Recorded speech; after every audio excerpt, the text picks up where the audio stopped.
Hej alle sammen.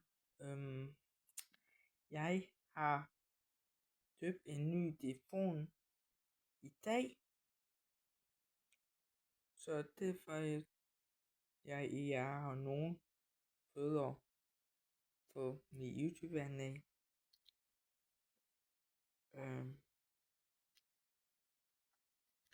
Så hvis I vil gå ind og